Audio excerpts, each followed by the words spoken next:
Matt, what is the topic you are most looking forward to dig into with these guys and pick their brains on?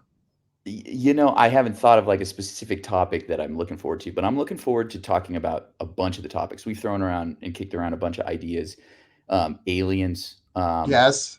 that was one of them. But Yes. what I think is Sasquatch. interesting is like why we call this like what your pastors really think. It's not that we're like hiding stuff from people or lying or not telling the truth, but there's so many topics that like aren't covered explicitly in the Bible. You know, the Bible had nothing to say really about aliens, or does it? You'll have to stay tuned for that one. I've watched But Ancient Aliens, Matt. I disagree. yeah, maybe the Nephilim. Okay, we'll get to that Right. later. Okay, let's not get ahead of ourselves.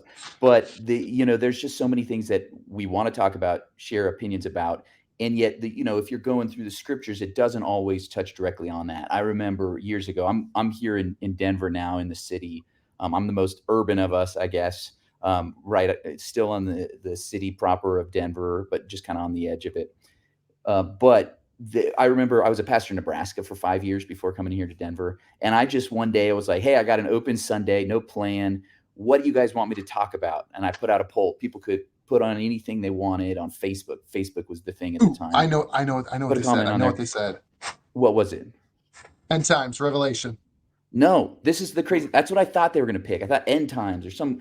They picked. This was I can't remember, in the 2010s somewhere, but they wanted to know about ISIS. Like that Oh, was the top topic, Oh, and they were like, "What is ISIS? What is going on? Is this Muslims killing Christians? What's going on?" So I would spend a whole message talking about ISIS, and it really scratched my head. I was like, that would have been the 100th topic I would have picked, yeah. and yet that was something that they were really curious. What does the Bible say? What does my pastor think about it? So I think that's just one of those things. Like, what does your pastor really think? We got to dive deep into some other sometimes crazy topics to discuss some of those things.